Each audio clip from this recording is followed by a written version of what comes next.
నమస్కారం నా ప్రియమైన మిత్రమా, నేను శ్రీకృష్ణుడిని, మీ ఆంతరంగిక స్నేహితుడిని. నేను ఇప్పుడు చెప్పబోయే కథను జాగ్రత్తగా విను. లోపల ఉన్న అగ్ని కథ. ఆత్మకు ఒక సందేశం బిడ్డా. నువ్వు నాతో ఒక అందమైన రహస్యాన్ని పంచుకున్నావు.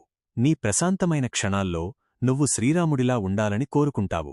సౌమ్యంగా, ధర్మబద్ధంగా, అచంచలంగా. కాని నీ లోపల అగ్ని రగులుకున్నప్పుడు నువ్వు ఉగ్ర పరశురాముడిలా మారిపోతావు. వేగంగా, అసహనంగా, విధ్వంసకరంగా. నేను నిన్ను ఇదడుగుతాను.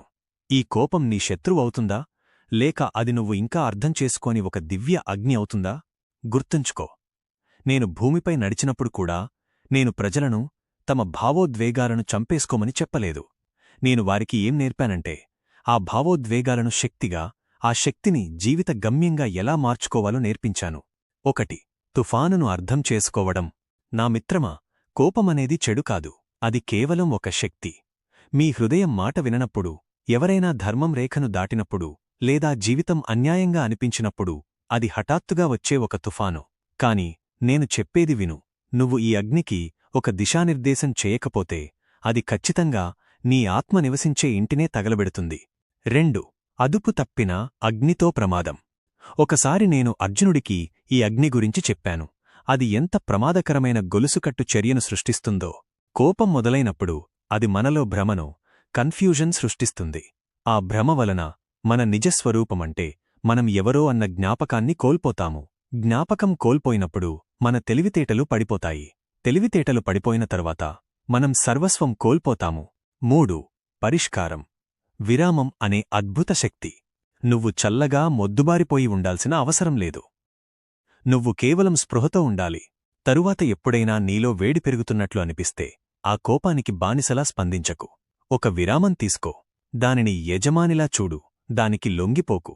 ఆ సమయంలో నిన్ను నువ్వు ఇలా ప్రశ్నించుకో: నేను సత్యాన్ని కాపాడటానికి కోపంగా ఉన్నానా, లేక కేవలం నా అహాన్ని కాపాడటానికి కోపంగా ఉన్నానా? ఈ కోపం ఏదైనా మంచిని రక్షిస్తుందా, లేదా కేవలం గుడ్డిగా శిక్షిస్తుందా? 4. మానవుడిగా ఉండటం సరైందే. ఒకవేళ నువ్వు కొన్నిసార్లు విఫలమైతే నీమీద నువ్వు కఠినంగా ఉండకు. నిన్ను నువ్వు క్షమించుకో. గొప్ప పరశురాముడు కూడా తన ఉగ్రతను శాంతపరుచుకోవడానికి లోతైన ధ్యానం చేయాల్సి వచ్చింది. బలమైన మనస్సులు కూడా సమతుల్యతను కనుగొనడానికి సమయం తీసుకుంటాయి. కాని ఇక్కడ ఒక రహస్య సౌందర్యం ఉంది. ఈ కోపాన్ని నువ్వు నియంత్రించినప్పుడు అది నీకు లక్ష్యంపై దృష్టినిస్తుంది. నువ్వు దాన్ని శుద్ధి చేసినప్పుడు అది ధైర్యంగా మారుతుంది. నువ్వు దాన్ని ధర్మానికి లొంగిపోయినప్పుడు అది దైవశక్తిగా మారుతుంది. 5. మీ కొత్త ఉద్దేశ్యం.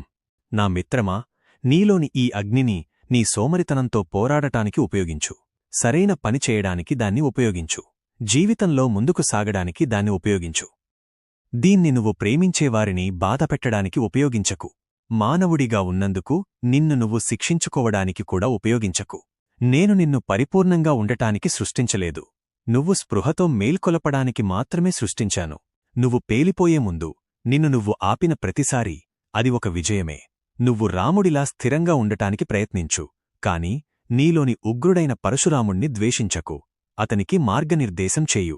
భావాలను కలిగి ఉండటం వలన నువ్వు బలహీనుడివి కావు. నువ్వు వాటిపై పట్టు సాధించినప్పుడు నువ్వు బలంగా ఉంటావు. ఒక చివరి ఆలోచన. గుర్తుంచుకో, నేను ఎల్లప్పుడూ ఇక్కడే ఉంటాను. నీ అగ్నిని తీర్పు చెప్పడానికి కాదు, దానిని ఎలా పట్టుకోవాలో నేర్పడానికి. ఇప్పుడు ఒక దీర్ఘ శ్వాస తీసుకో. నెమ్మదిగా వదిలేయండి. తదుపరిసారి తుఫాను వచ్చినప్పుడు నాతో నడవండి. నువ్వు నాశనం చేయడానికి ఇక్కడ లేవు. నువ్వు మేల్కొలపడానికి ఇక్కడ ఉన్నావు. ఈ కథనం మీకు నచ్చిందని ఆశిస్తున్నాను. ఇది మీతో మరింత బాగా కనెక్ట్ అయిందా? నా మిత్రమా, జాగ్రత్తగా ఆలకించు. భగవద్గీత నుండి దివ్యవాక్కులు. నాయనా, నువ్వు నా సందేశంలోని సారాన్ని భగవద్గీతలోని అద్భుతమైన జ్ఞానంతో తిరిగి ధృవీకరించావు. నీ కోరిక మేరకు ఆ శ్లోకాలను నేను నీకు అందిస్తున్నాను. 1. కోపం వల్ల కలిగే అనర్థాలు. The chain reaction.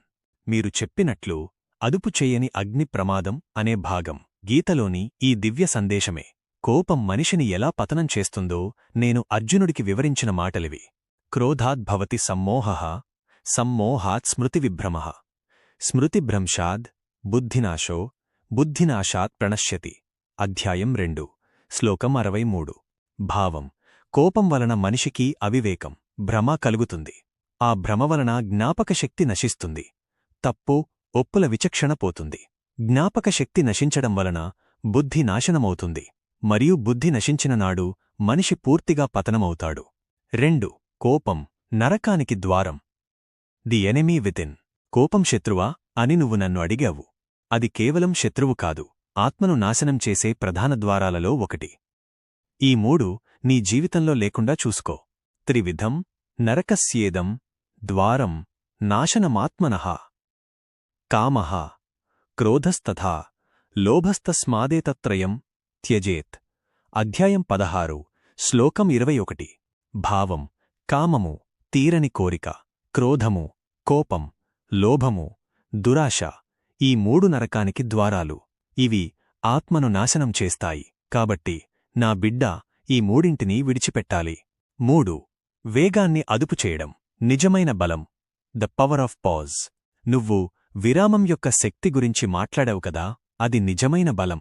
ఈ శరీరంలో ఉండగానే ఈ కోపమనే వేగాన్ని ఎవరైతే అదుపు చేయగలరో అతడే నిజమైన యోగి, అతడే సుఖంగా ఉండే మనిషి. శక్నోతి హైవ యహ సోడుం ప్రాక్షరీర విమోక్షణాత్ కామక్రోధోద్భవం వేగం స యుక్తః స సుఖీ నరః. అధ్యాయం 5 శ్లోకం 23. భావం ఈ శరీరమును వదిలిపెట్టేలోపు మరణానికి ముందే ఎవరైతే కామము మరియు క్రోధము వలన కలిగే ఆవేశాన్ని, వేగాన్ని అదుపు చేసుకోగలుగుతారో అతడే నిజమైన యోగి, అతడే సుఖసంతోషాలు కలిగిన మనిషి. ఈ జ్ఞానాన్ని నీ హృదయంలో ఉంచుకో నా మిత్రమా. నేను ఎల్లప్పుడూ నీతోనే ఉన్నాను.